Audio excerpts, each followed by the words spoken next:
name's Steve Moore, and I'm the Chief Executive of the Big Society Network. I'm delighted to welcome you to the model room in Somerset House tonight for an evening with this remarkable young man. You might be saying, is that a condescending thing to say? Or is it fine? That's fine. This remarkable young man, Martyn Sibley. Unless you've been living on the planet Mars over the course of the last few years, you'll have heard a lot about the Big Society, you've read a lot of the Big Society, you'll have heard it debated. It's probably a little bit less in the last few months, which is probably quite a good thing. And people have many interpretations of the Big Society, and we have our own here at the Big Society Network.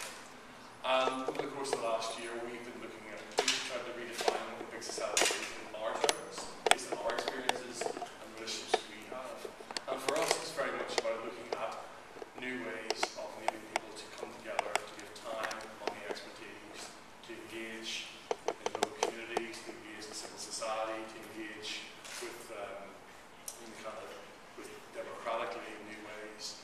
And we are very keen to look at promoting new talent, we're very keen to looking at new ways of promoting innovation, we're very keen through the work of various programs that we have developed to push existing organisations to work in a smarter way, particularly involving how we engage with technology, which is a key theme of tonight's event.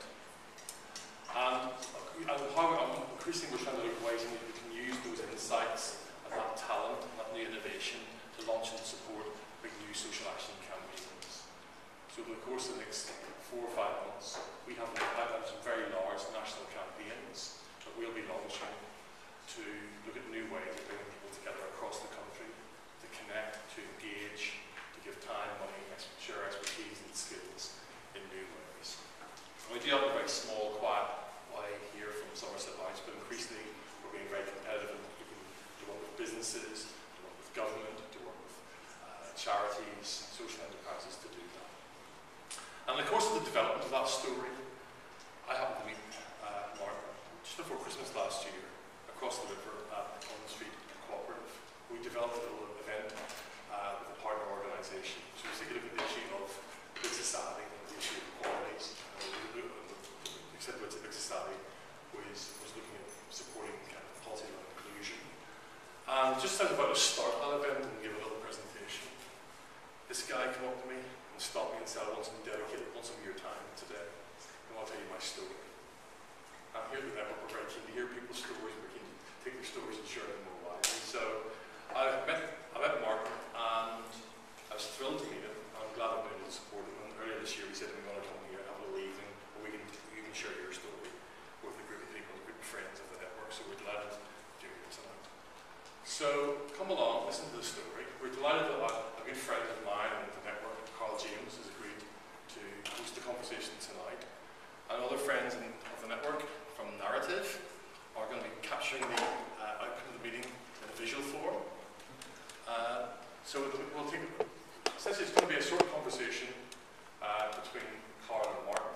There'll be lots of chances for you to meet them afterwards, to meet the rest of the team afterwards as well. Without further ado, we're going to take the stage, it's all yours. Thank you. Should we kind of edge a little bit closer to them because they're not really?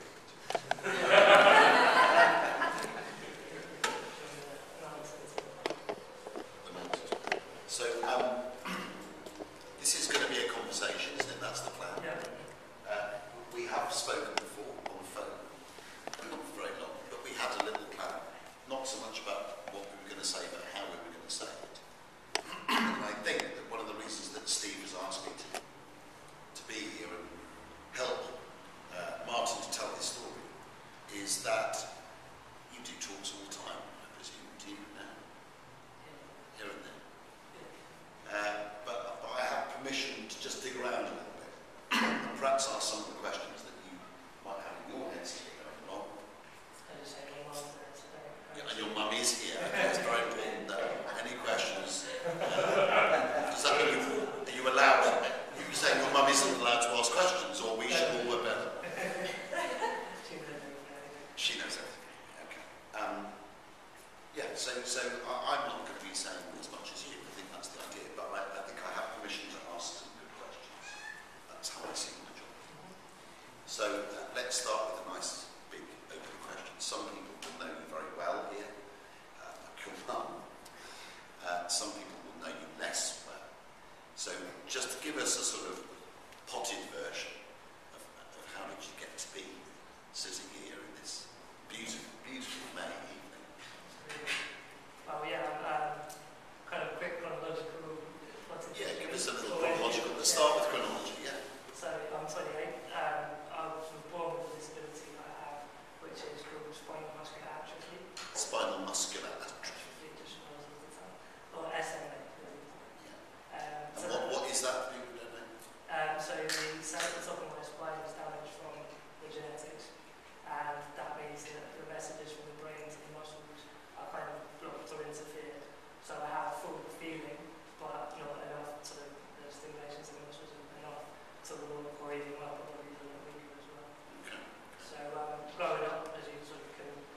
begin to imagine some of the challenges of going to a local school, if it would be accessible, how the kids would, kind of engage with it. Did you go to a regular primary school and a regular secondary school? Well, that was definitely where there's going to be a bit of a thread that mum and dad and family and friends ended up being the massive underpinnings of, I think, why essentially I'm here today. And my mum and dad pushed very hard to get me into the local mainstream school. Right. And once it was sort of my statement was set up, which is sort of the funding to help have teaching assistants and that sort of work, and to get grants, once that was done, there was no looking back. But it was that upfront semi-fighting, I think, to make that happen was a big pivotal moment. That's interesting. But and I'm sure we'll talk a lot about your confidence, because it's a word that comes very quickly on people's tongue to talk about you. But so you went at the age of 5, did you, to primary school? Yeah. Man, how was that? Were you a confident 5-year-old? Because that must have taken something. I guess for me, I don't remember that too well. Okay, what do you But I was going to say, I think it was one of those I just went with the flow. But because the path had been cleared ahead of me, it made it easier. So the fact the teachers were on board, that meant the children were more receptive to me and my needs. And so it just didn't feel like an issue. Whether I was more or less confident, I'm not sure. Okay. Certainly those challenges didn't hinder my reception experience. And did you enjoy primary school? Can you remember those early years? Yeah, I think I was conscious later on that being a disabled student, could have been very weird, but I was totally one of the gang, and no one ever mentioned or said otherwise. So yeah, very fond memories of primary school. Great. So yeah, I guess moving on to secondary, the same challenges came about where the local secondary school wasn't at all accessible, and however hard my dad fought, it just wasn't going to happen. So I had to go off about half an hour away on a bus with 3 other wheelchair users who were different ages, which was older, but we were all from the same part of Cambridgeshire, and we had to go to this other school, which was mainstream, but it was a big unit that could be all supported and kind of a mixture. So that was my first experience of sort of mingling with other disabled people, which was a new experience. And was that a loss or a gain, or a bit of both in terms of? Again, at the point, it was just, there's always just going through emotions, but now when I look back, it was a big positive, because as much as I was included in the local village and the primary school, as I became a teenager, there were certain things that, friends that didn't have a disability couldn't have understood.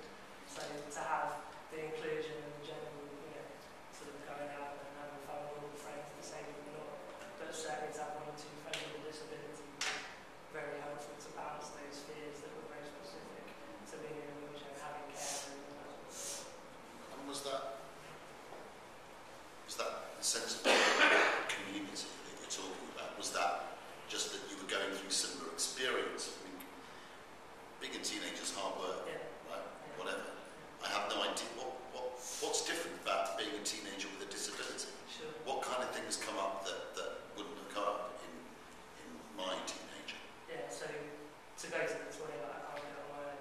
So I have to have someone that assists with a bottle and potentially help the whole process of going to the toilet. Yeah. And it's one thing having your mum and dad helping you, which has been since day one. Sure. But it's another thing when you have strangers essentially who are carers when you first meet them. Mm. So that was one big thing, especially if you're going through puberty. Wow, at a time where intimacy and sexuality is just rearing its ugly head. Yeah, absolutely, and also relationships. I remember thinking, so I feel normal, whatever normal is. So I'm in a wheelchair, I have a disability. Will anyone in the future, will I have a girlfriend, will girls accept that kind of part of me? So they were things that was important to balance with other disabled people to realize they're not so alien and that they're very normal but very specific thought processes that we have.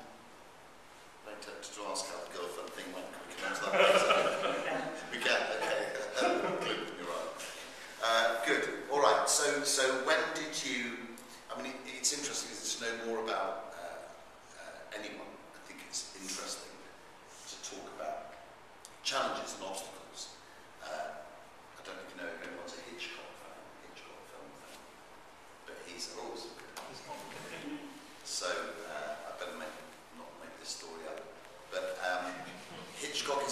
famous that if you learn about characters when they're in difficult situations.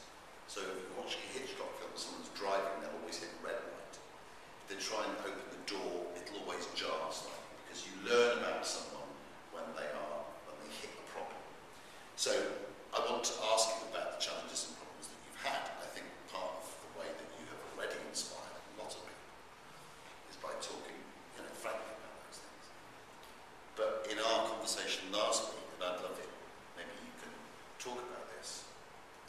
You don't just want to talk about the challenges, do you? Why?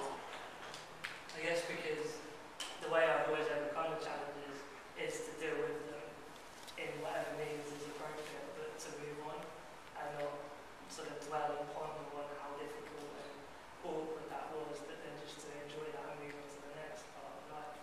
And so to recall the problems just isn't in my nature, because I just moved on from them.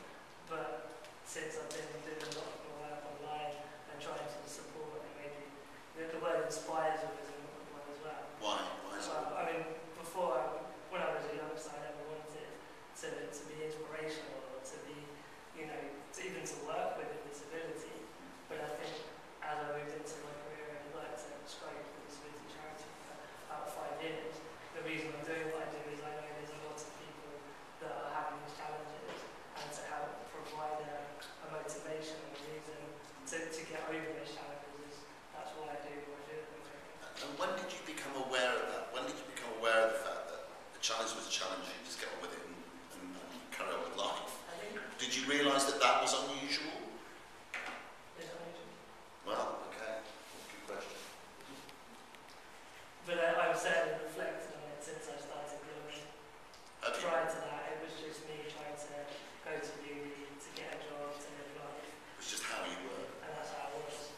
But then when I started to try and put into words and create these online projects and interview other disabled people and bring out sort of what are certain tools and skills that you have as a disabled person to overcome those very specific challenges, then I maybe reflected more on how I've overcome barriers and blocks. Yeah. But in trying to articulate to others, we can talk about what's it called, the diamond Theory. The diamond theory. Have you heard about diamond theory? I think you always tell us a bit about diamond theory. But tell us about it now. Do you mind giving us a little synopsis of it? Because it's kind of a crystallisation of where you are and where your head is and how you deal with it. Sure, yeah, it was having done the blog for about a year and I guess written quite diarised articles, so there was something I wanted to do, there was a problem, there was a solution. It was still very daily, kind of just, little diarised really. And so as these thoughts came out, these bigger kind of trying to work out how and trying to promote that to other people, I decided to write a very short ebook that was somewhere between an autobiography and some more like kind of overarching theory that sums it up. And theory sounds a bit too academic, but it doesn't read like a theory. Sure. Yeah. Oh, that's good. But so the way that it ended up coming about was that there's a sort of chronology of life. So there's from being born, going to school, leaving school, transition years, and then going into adulthood and careers and relationships and everything like that. But then there were sort of definitive blocks of life that I picked out. So early on it was to be at local in education, and the other part was to be socially included. And my belief was that to be okay in those two very specific fields was the key and the underpinning to be able to move on. So it's quite a sequential look at life. But does anyone know Maslow's hierarchy of needs? Yeah. So it kind of taking that chronology and those blocks of life, it also I sort of felt that everyone is aspirational at heart. And so there's an element of you want to move on to the next thing. Like obviously if you get stuck at one point, then I know other stories where people give up and feel they want to give up. But I do believe that deep down everyone wants to just be living the best life they can, and to be with their friends and families, have a good career, and whatever it is that makes them happy. So I think that was a very personal reflection of my view of life, but I do believe that that's true in human nature as well, and having talked about other people. The thing is, it's all very well, isn't it, to come up with a little idea about is once you start getting looked at and popular, which is what's happening with you, and it's a curve that seems to be kind of going this way about it, it's going to be challenged and tested a little bit more than it might if it's just a little project you're quietly getting on with. Have you found that? Have you found that people are interrogating you a little bit more because have you got any idea how many people might have read the Diamond Theory? Yeah. About 1,000. Okay. And have you had any pushback from people? No, interestingly, the Diamond Theory hasn't had much feedback either way. It's on the website, it's downloadable, it's free as well, so anyone has been able to read it quite easily. And I know about 1,000 have, but there's never been much feedback on it. But I think that more overarching ethos I have of that sort of positivity can do has and will always rub some people the wrong way. Yeah, tell us a bit about that, because it would be very easy, wouldn't it, to paint a kind of romantic picture of, this amazing positive guy who just won't take no for an answer, gets on a plane and goes to Spain and does all these things. Yeah. But you have had little challenges back from people who would also be saying. Absolutely, yeah. And I think the first time it was a bit of a surprise because you just would have thought that someone who was achieving in an everyday life stage, career, travel, whatever, would be a positive. But obviously, when I kind of stopped and figured out why there would be that negative view, it did make sense because if someone is having trouble with whatever part of getting into education, getting into a job, doesn't have the independence or the means that underpin to be able to travel, then the last thing you want to hear about is someone else is doing it. And I think that's where I've hit quite a big transition at the moment. The power of what I talk about is our individual disability. But moving forward, I want to channel the sort of community I built up through Twitter and Facebook and the tools of new media to bring in other disabled people's views. And also, even on my own blog, to acknowledge the difficulties more obviously, because I think sometimes it looks a bit too glossy, the way I manage to travel or whatever it might be. When actually, a lot does go into there, as we talked about earlier. My nature isn't to turn on that and bring that out of it. I want it to be everything as possible because I believe it is. But it doesn't mean it doesn't come without planning and thinking about things and taking your time to get everything, as the Diamond Theory talks about, to underpin your life as an independent person, disabled or not. Yeah. But obviously, with a disability that involves social care, funding, medical equipment, accessible transport, so things that are very specific to that. Yeah, okay. So I will ask you this question. I was wondering whether I should or not. I'm going to just try. So for someone who doesn't necessarily reflect, what's that curve? Is it an NLP thing? Neuro-linguistic program where you have unconscious competence at the top. You're like Jensen Button, when he was young, didn't know why he was a brilliant driver, he just was. Then beneath that is conscious competence, was like, I know why I'm a brilliant driver. Then you come down here to consciously competent, which is those people who behave well on the road. Look at the mirror. Then you've got unconsciously incompetent, like my mum, who kills people on the road and has no idea. So, where, in terms of your understanding of why your approach works, I mean, you said just now, I think everyone at heart is aspiration. Yeah, I guess the key is to this as well is aspiration is different things to different people. Okay. And I'd also like to say that what I have done as an individual isn't particularly amazing or great. It's that I am a disabled guy, and we live in a society where there are more barriers to being able to get on in everyday life with a disability. And I think because I've managed to do what is normal things, it's not like I'm in the Paralympics or a movie star. I'm just, it's everyday life. But because over a long time of thinking through, I've been able to build up these fundamental basics I need to then move on. That's something I'm trying to work out what that is and how others who are struggling can, I guess, join the dots, because there's so much provision out there for disabled people, but people don't always know where to start. So it's a mixture of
city business banking type world.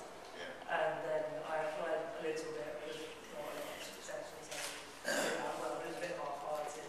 But then it was literally the honest truth that a job came up at Stoke in my hometown where my parents live, and I just did it because it was a practical step on the career ladder. Okay. So you're how old? I was 21, 22, and I never looked back because I learned about my ability to do full-time work, which was in question. I learned all about office skills and that whole to be able to progress onwards. And then I moved to London, which I always wanted to do, and that was a big upheaval with accessible housing, social care, budgets and everything. And then I went to their fundraising team for about 4 years. I loved it. I mean, it was matching up the skills I learned at uni, but with this sort of burning passion as I became more aware and trying to put something positive out around disability, really, and to come from an individual that has lived and experienced it as well. So that was all going very well. Yeah. Why did you leave? What was it that triggered that desire? A few things. I mean, I'd been blogging, and that became an outlet that would lead on to something else I could do myself. I think also I never liked being managed.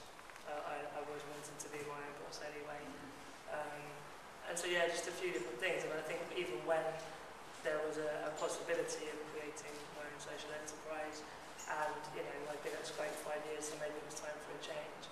The other overriding factor was I was 27, no family and everything at that point. Still not now, but the point was live for the moment, and if it goes wrong,